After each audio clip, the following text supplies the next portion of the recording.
بہت سارے آپشن ہیں، تو پھر کیا چاہتے ہو تم؟ داؤد نے اب کی بار خود کو بے بس محسوس کرتے ہوئے میں سر جھکا دیا تھا۔ داؤد نے بے بسی سے سر جھکایا۔ ٹھیک ہے، کام ہو جائے گا، لیکن صبر کرنا ہوگا۔ میں ایک دم سے اس پر ظلم نہیں کر سکتا۔ جمال کمینگی سے ہنسا تھا۔ ٹھیک ہے، مگر آج سے شروع کر دے۔ داؤد خاموشی سے وہاں سے نکل گیا تھا۔ دن بھر آوارہ گردی کرنے کے بعد جب وہ گھر لوٹا تو فریزے پریشانی سے اس کی جانیں بڑی تھی۔ کہاں تھے آپ؟ کال بھی پک نہیں کر رہے تھے میری۔ آفس بھی فون کیا تھا میں نے، آپ نہیں تھے۔ داؤد نے ایک سخت نظر اس پر ڈالی اور پھر زور سے اس کا ہاتھ جھٹکا۔ تمہیں میرے گھر میں ہونے سے کوئی مسئلہ ہوتا ہے کیا؟ میں کہاں جاؤں؟ میری مرضی۔ آفس بس ایک بات کو لے کر میرے پیچھے کیوں پڑی رہتی ہو؟ میرا کام میری مرضی، مجھے جیسا ٹھیک لگے گا میں کر لوں گا۔ آئندہ مجھ سے سوال جواب مت کرنا۔ اس کے کاٹدار انداز پر پری کی آنکھوں میں موٹے موٹے آنسو بھر آئے تھے۔ میں تو بس یہ کہہ رہی تھی کہ اگر آپ آفس نہیں جا رہے تو مجھے ماما کی طرف لے چلیں۔ داؤد نے اسے پوری طرح بازو سے پکڑ کر جھنجھوڑ ڈالا تھا۔ تم منہ بند نہیں رکھ سکتی؟ اس دن بھی منع کیا تھا نا، آج پھر گھر جانا ہے۔ ایسا کرو، پیکنگ کرو اور ہمیشہ کے لیے دفع ہو جاؤ۔ داؤد نے جس انداز میں بات مکمل کی تھی، پری دنگ رہ گئی تھی، گویا پتھر کی ہوگی۔ تبھی داؤد کبھی کچھ شرمندہ ہوا تھا۔ ابھی پچھلے ہفتے تو اپنی امی کے گھر سے آئی ہو، اب پھر وہاں جانے کا دورہ پڑ گیا۔ داؤد کے چہرے پر خطرناک ناگواری تھی۔ فریدے کے کوئی سمجھ نہیں آ رہا تھا کہ داؤد کو آخر کیا ہوا تھا۔ کوئی ضرورت نہیں ہے کہیں جانے کی، گھر پر ہی رہو اور گھرداری سیکھو۔ بہت ہو گیا۔ فوراً بعد میں ہی حکم دے ڈالا۔ وہ بات کو مکمل کر کے اٹھا اور تیزی سے باہر چلا گیا۔ پری ہکا بکا سے رہ گئی تھی۔ اسے یقین نہیں آ رہا تھا کہ داؤد نے اسے اتنی سختی سے بات کی ہے۔ آنے والے دنوں میں یہ سب درگزر کرنا اتنا آسان نہیں رہا تھا۔ داؤد کا یہ رویہ بدترین ہوتے جا رہا تھا۔ وہ چھوٹی چھوٹی باتوں پر غصے سے داڑنے لگتا تھا۔ اس سے کہیں بھی آنے جانے پر سخت پابندی لگا دی تھی اور رات ہوتے ہی وہ انتظار کرتی کہ کہیں اس کو اپنے رویے پر پشیمانی ہو اور وہ اسے اپنی باہوں میں کھینچ کر محبت لٹائے، لیکن محبت کے بجائے وہ رخ پھیر کر سو جاتا تھا اور گھر کے سارے کام اس کے ذمہ ڈال دیے تھے۔ وہ ہر ممکن کوشش کر رہا تھا کہ اپنے آپ کو مضبوط کرے۔ پری کے سو جانے کے بعد وہ گھنٹوں اسے دیکھتا رہتا تھا۔ آنکھیں تکلیف کی شدت سے سرخ ہو جاتی تھی، لیکن وہ بھی نہ جانے کون سی مٹی کی بنی ہوئی تھی، تو سب کچھ چپ چاپ سہتی رہی۔ اور جب فون پر ماں سے بات کرتی تو داؤد کی شکایت کرنے کے بجائے خود کو اتنا حشاش بشاش ظاہر کرتی کہ وہ بھی دنگ رہ جاتا۔ سنو، آج میرے کچھ دوست ڈنر پر آ رہے ہیں، ان کے لیے کھانا تیار کر دینا اور کھانا اچھا بنانا۔ آج ناشتے پر پھر نیا حکم جاری کر دیا تھا۔ پری کو بھی غصہ آ گیا تھا کہ گھر پر کھانا بناؤں؟ میں نوکر لگی ہوں کیا؟ میں نہیں بنا سکتی؟ باہر سے نہیں منگوا سکتے؟ داؤد نے حیرت سے اسے دیکھا تھا۔ باہر سے کیوں؟ تمہارے ہاتھ ٹوٹ گئے ہیں کیا؟ تم جو نہیں بنا سکتی؟ آپ بھول گئے ہیں کیا میں ہاشم علی کی بیٹی ہوں؟ اور داؤد نے اسے گھوراتا تھا، تم بھی یاد رکھو کہ میں ہاشم علی کا داماد ہوں۔ وہی کرو جو تم سے میں کہہ رہا ہوں۔ وہ منہ کھولے اس کی سنتی چلی جا رہی تھی جبکہ وہ اپنا کوٹ اٹھاتا گھر سے نکل گیا تھا۔ پورا دن محنت کر کے اس نے مہمانوں کے لیے طرح طرح کے پکوان بنائے تھے اور میٹھے کے لیے 3-4 ڈشز الگ سے بنائی تھی۔ وہ آج بہت تھک چکی تھی۔ ہر صورت اپنے اور داؤد کے درمیان کی تلخی کو ختم کر دینا چاہتی تھی۔ اگر میں سارا دن وہ کس طرح ہلکان ہو کر کھانا پکانے میں لگی رہی تھی۔ داؤد کو اس بات سے کوئی غرض نہیں تھی۔ جیسے ہی وہ گھر میں داخل ہوا تو اس نے لوٹ مار انداز میں اسے دیکھتے ہی اپنا کوٹ صوفے پر پھینکا تھا اور خود بھی بیٹھا۔ مہمان نہیں آئے اور بہت لیٹ کر دی آپ نے آنے میں؟ داؤد نے اسے سخت نظروں سے دیکھا تھا۔ نہیں، وہ آج نہیں آ رہے، ان کا پلان کینسل ہو گیا۔ کیا چیخی تھی؟ داؤد نے لاپرواہی سے کندھے اچکائے تھے۔ ہاں تو اس میں کون سی بڑی بات ہے؟ نہیں آنا تھا ان کو تو نہیں آ رہے۔ اب تم مجھ سے سوال جواب مت کیا کرو۔ اسے دانت پیستے ہوئے سختی سے داؤد کو بازو تھام کر اس کا رخ اپنی طرف کیا تھا۔ تمہارے لیے میری ذات صرف مذاق بن کر رہ گئی ہے۔ میں نے اتنی محنت کر کے سارا دن لگا کر کھانے بنائے اور تم نے بجائے مجھ سے میرا حال پوچھنے کے لاپرواہی سے کہہ دی ہو کہ مہمان نہیں آ رہے۔ کوئی بات نہیں، اگر نہیں آنا تھا تو مجھے پہلے بتا دیتے۔ داؤد نے جواباً اس کی آنکھوں میں دیکھا اور پھر ایک دم سے اسے صوفے پر دھکا دے دیا۔ آج کے بعد مجھ سے اس لہجے میں بات مت کرنا، سمجھی تم؟ ورنہ انجام کی ذمہ دار تم خود ہوگی۔ وہ تنفن کرتا ہوا وہاں سے واک آؤٹ کر گیا تھا۔ ندامت کی آنسو اس کی آنکھوں میں جاری تھے اور وہ شکستہ حالت میں قدموں سے سڑک پر چلا گیا تھا۔ اس سے رہ کر رہ رہ کر پری پریزے کی آنکھوں کی بے یقینی اور اس کی دبی دبی سی سسکیں یاد آ رہی تھی۔ وہ تڑپ رہا تھا، اسے کچھ بتا بھی تو نہیں سکتا تھا۔ وہ اسے تکلیف دینے کے بعد خود کس کرب سے گزرتا ہے۔ رات کو جب وہ کمرے میں آیا تو وہ رخ موڑے سو رہی تھی۔ وہ گہری سانس لیتا ہوا اس کے برابر آ کر لیٹ گیا تھا۔ دل ہی دل میں اس کا شکر ادا کیا کہ وہ جلدی سو گئی تھی، ورنہ اس کی نظروں اور خاموش والوں سے وہ اندر ہی اندر تڑپ کر رہ جاتا۔ اچانک اس کی نظر پری کے بازو پر پڑی تو اس کا دل جیسے مٹھی میں آ گیا تھا۔ اس کا بازو پوری طرح سے جلا ہوا تھا اور اس لڑکی نے شاید اس پر کوئی مرہم بھی نہیں لگایا تھا۔ اس نے بے اختیاری اس کے زخم کو چھو کر محسوس کرنا چاہا تو وہ نیند میں بھی سسک اٹھی تھی اور بے اختیاری آنکھیں کھول کر اپنے سامنے داؤد کو دیکھا تھا، جس کی آنکھوں میں اس لمحے نمی تھی۔ پری، تمہارا ہاتھ جل گیا اور تم نے مجھے بتایا بھی نہیں، اور تم نے کچھ لگایا کیوں نہیں اس پر؟ وہ اس کا ہاتھ تھامتا ہوا تڑپ اٹھا تھا۔ پری نے اس کے ہاتھ سے اپنا ہاتھ کھینچا۔ مجھے کوئی ضرورت نہیں تمہاری ہمدردی میں اپنا خیال خود رکھ سکتی ہوں۔ داؤد نے بنا کچھ کہے اسے کھینچ کر باہوں میں بھر لیا تھا، اور اس کی برداشت بس یہیں تک تھی۔ جس لڑکی سے وہ بے انتہا محبت کرتا تھا، اسے حاصل کرنے کے باوجود اسے تکلیف دینا، اور وہ بھی بنا کسی غلطی یا قصور کے، اسے ہمیشہ پشیمان ہی رکھتا تھا۔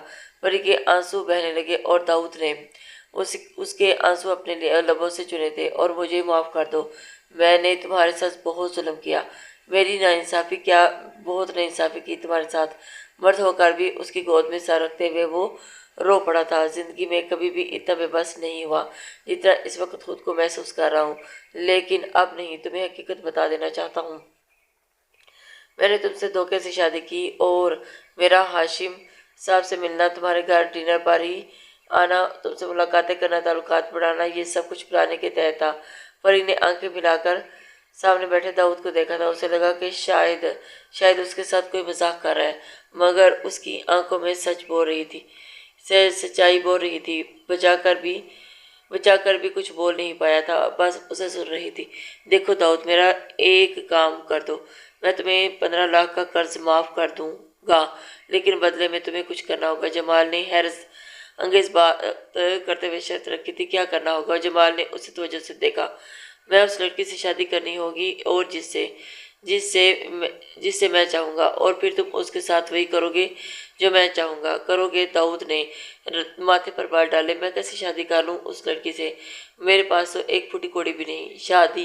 شادی بہت بڑی ذمہ داری ہے۔ جمال نے ہنستے ہوئے اس کی پشت پر تھپکی دی تھی۔ میں کس مرض کی دعا ہوں، میں کروں گا نا سارا انتظام۔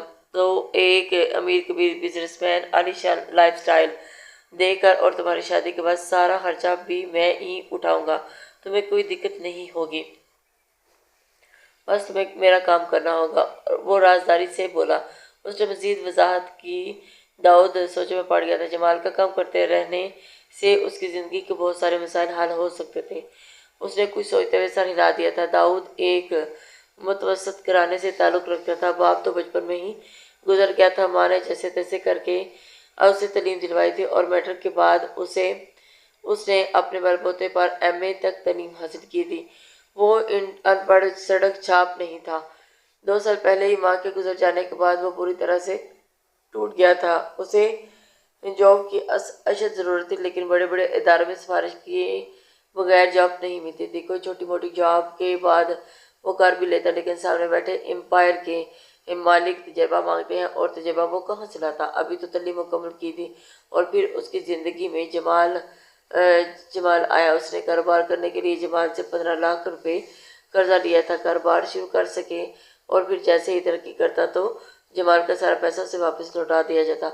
لیکن قسمت نے یہاں تو اس کا ساتھ ہی نہیں دیا تھا، اور سارا پیسہ ڈوب گیا تھا۔ کاروبار تو نہ چلا، لیکن جمال اس کے گریباں تک پہنچ گیا تھا۔ اسے ہر حال میں پیسے چاہیے تھے، اور وہ اتنی بڑی رقم کہاں سے لا کر دیتا؟ ٹھیک ہے، میں ہاشم صاحب کی بیٹی سے شادی کر تو لوں گا، لیکن اب آپ سے پوچھنا چاہتا ہوں کہ آپ نے مجھے ہی کیوں چنا؟ آپ کے پاس ہو ایک سے بڑھ کر ایک وفادار ہے جو آپ کے کام آرام سے کر دے۔ جمال نے اسے گہری نظروں سے دیکھا تھا۔ نہیں، تم بہت ہینڈسم ہو، اور لڑکی ہے تو ایسی صورت میں ایسی وجاہت پر مرتی ہے، اور مجھے پورا یقین ہے کہ تم ہاشم اور اس کی بیٹی کو ضرور پٹا لو گے، اور پھر پڑھے لکھے بھی ہو، انگلش بولنا خوب آتا ہے تمہیں، اور وہ لوگ تم پر آسانی سے بھروسہ کر لیں گے۔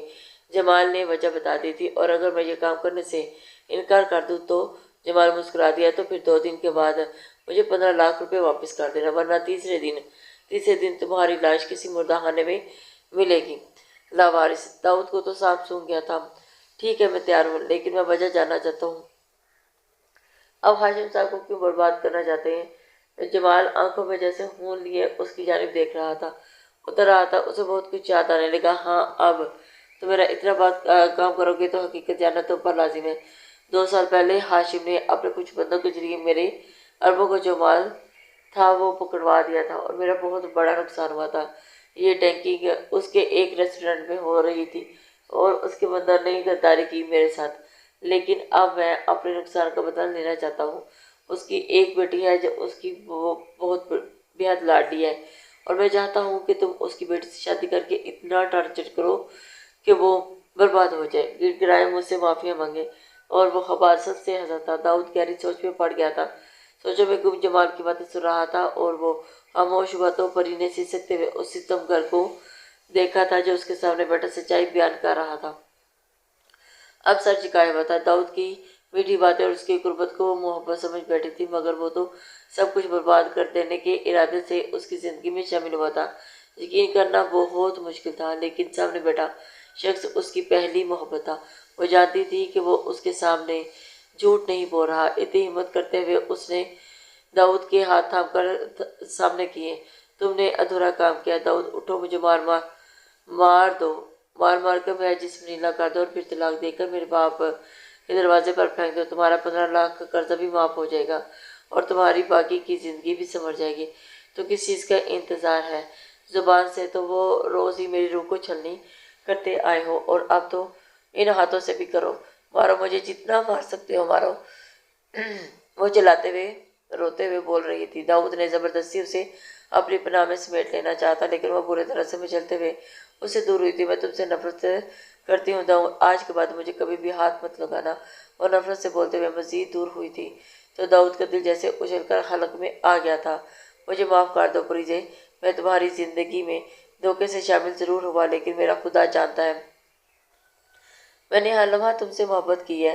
جب تمہیں پہلی بار دیکھا تھا نا، مجھے تم سے محبت ہو گئی تھی۔ میں نے تب ہی ارادہ کر لیا تھا کہ میں تم سے شادی کرنے کے بعد تمہیں بہت دور لے کر جاؤں گا۔ جمال کا قرضہ ادا ہو جانے کی دیر تھی، اور پھر میں تمہیں یہ حقیقت کبھی نہیں بتاتا۔